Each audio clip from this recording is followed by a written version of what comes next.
ഏവർക്കും പുതിയൊരു വീഡിയോയിലേക്ക് സ്വാഗതം. ഉൽപ്പന്ന ഏകാദശിയെക്കുറിച്ചാണ് ഇന്നത്തെ വീഡിയോ. ഉൽപ്പന്ന ഏകാദശി മാർഗശീർഷ മാസത്തിലെ കൃഷ്ണപക്ഷത്തിലെ 11-ാം ദിവസം ആഘോഷിക്കുന്നതാണ് ഉൽപ്പന്ന ഏകാദശി. മാർഗശീർഷ മാസം എന്ന് പറഞ്ഞാൽ തന്നെ ഭഗവത്ഗീതയിൽ ഭഗവാൻ പറയുന്നുണ്ട്, മാർഗശീർഷം ഞാൻ തന്നെ എന്ന്. അപ്പോൾ ആ മാസത്തിൽ വരുന്ന ഏകാദശിയുടെ പ്രാധാന്യം ഏവർക്കും ചിന്തിക്കാമല്ലോ. 2025 നവംബർ 15-ാം തീയതി ശനിയാഴ്ചയാണ് ഉൽപ്പന്ന ഏകാദശി. ഉൽപ്പന്ന ഏകാദശി എന്നാൽ ഉത്ഭവിച്ച ഏകാദശി എന്നാണ് അർത്ഥമാക്കുന്നത്. ഇതിനിത്ര പ്രാധാന്യം വരാൻ കാരണം വിശ്വാസികളെല്ലാം ഏകാദശി വ്രതം അനുഷ്ഠിക്കുന്ന പാരമ്പര്യം ആരംഭിച്ചു തന്നെ ഉൽപ്പന്ന ഏകാദശിയിലൂടെ എന്നാണ് വിശ്വാസം. ഏകാദശിയുടെ കഥ ചുരുക്കി പറയാം. സത്യയുഗത്തിൽ ബ്രഹ്മാവിൻ്റെ വംശത്തിൽപ്പെട്ട മുരൻ എന്ന അസുരൻ ദേവലോകത്ത് ചെന്ന ദേവേന്ദ്രനെ പരാജയപ്പെടുത്തി ദേവലോകത്തിൽ നിന്ന് പുറത്താക്കി. തുടർന്ന് ദേവേന്ദ്രൻ ഉൾപ്പെടെയുള്ള ദേവന്മാർ ശിവനെ അഭയം പ്രാപിച്ചു. ഭഗവാൻ ശിവശങ്കരൻ വിഷ്ണുവിനെ അഭയം പ്രാപിക്കാൻ പറഞ്ഞു. തുടർന്ന് വിഷ്ണു ഭഗവാനും മുരാസുരനും കൂടി യുദ്ധം തുടങ്ങി.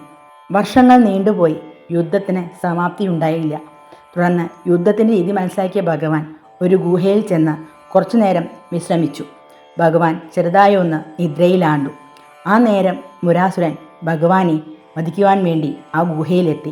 തുടർന്ന് ഭഗവാന്റെ ശരീരത്തിൽ നിന്ന് ഒരു ദിവ്യ തേജസ് പുറത്തേക്ക് വന്നു. ആ ദിവ്യ തേജസ് മുരാസുരനെ വധിക്കുകയും ചെയ്തു. ആ അത്ഭുത തേജസ്സാണ്, ആ ദേവിയാണ് ഏകാദശി ദേവി. ആ ദേവി ഉത്ഭവിച്ചത് ഏകാദശി തിഥിയിലായതിനാണ് ഈ ഏകാദശിക്ക് ഉൽപ്പന്ന ഏകാദശി എന്ന നാമവും കിട്ടിയത്.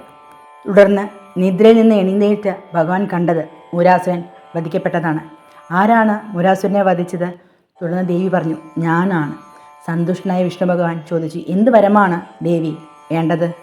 അല്ലയോ ഭഗവാനെ, എൻ്റെ ഈ ഉപവാസം അനുഷ്ഠിക്കുന്ന ഏതൊരാൾക്കും എല്ലാ പാപങ്ങളിൽ നിന്നും മോചനം നൽകണം, അവർക്ക് മോക്ഷം ലഭിക്കുകയും വേണം എന്ന വരമാണ് ഏകാദശി ദേവി ആവശ്യപ്പെട്ടത്. അതുകൊണ്ട് തന്നെയാണ് കഴിയുന്നവരെല്ലാം ഏകാദശി വ്രതം അനുഷ്ഠിക്കണമെന്ന് പറയുന്നത്. ഏകാദശി വ്രതം എടുക്കുന്നതിലൂടെ ജന്മജന്മാന്തരങ്ങളായി നമ്മൾ ചെയ്ത പാപങ്ങളെല്ലാം നീങ്ങി മോക്ഷം ലഭിക്കുകയാണ് ചെയ്യുന്നത്. അതിനുവേണ്ടിയാണ് ഏകാദശി വ്രതം ഏവരും അനുഷ്ഠിക്കുന്നത്. ഏകാദശിയുടെ തലേ ദിവസം ഭക്തർ ഒരു നേരം മാത്രമേ അരി ഭക്ഷണം കഴിക്കാൻ പാടുകയുള്ളൂ. ഏകാദശി ദിവസം അതിരാവിലെ എഴുന്നേറ്റ് കുളിച്ച് ഭഗവാന് വിളക്ക് കത്തിച്ച് നാരായണനാമം ജപിക്കുക. എന്നേ ദിവസം കഴിവതും മനസ്സും ശരീരവും ഭഗവാനിൽ അർപ്പിച്ച് നാമജപത്തിന് വേണ്ടി ഉപയോഗിക്കുക.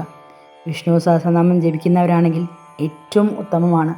ഇതിനൊന്നും സാധിക്കാത്തവർ നാരായണനാമം ജപിച്ചുകൊണ്ടേയിരിക്കുക. 108 തവണയെങ്കിലും ചുരുങ്ങിയത് 2 നേരം ജപിക്കാൻ ശ്രമിക്കുക. അന്നേ ദിവസം ഏകാദശി വ്രതം എടുക്കാൻ പറ്റുന്നില്ല, അമ്പലത്തിൽ പോകാൻ സാധിക്കുന്നില്ല. ഇനി ഏകാദശി വ്രതം എടുത്തിട്ട് അമ്പലത്തിൽ പോകാൻ സാധിക്കുന്നില്ല, ഒന്നും വിഷമിക്കേണ്ട കാര്യമില്ല. ഒരു നെയ്ദീപം കത്തിക്കുക, ഒരു നെയ്വിളക്ക് കത്തിച്ച് വെച്ച് ഒരു തുളസി ഇല ഭഗവാന്റെ ആ തൃപ്പാദങ്ങളിൽ സമർപ്പിക്കുക. ഭക്തിപൂർവ്വം എന്ത് തന്നെ കൊടുത്താലും ഭഗവാൻ അത് സ്വീകരിക്കും. ഏവർക്കും ഭഗവാന്റെ അനുഗ്രഹം ഉണ്ടാവട്ടെ. ഏകാദശി തിഥി ആരംഭിക്കുന്നത് 2025 നവംബർ 15 പുലർച്ചെ 12:50 AM തിഥി അവസാനിക്കുന്നത് നവംബർ 16 പുലർച്ചെ 2:37. ഹരിവാസര അന്ത്യനിമിഷം 2025 നവംബർ 16 രാവിലെ 9:10.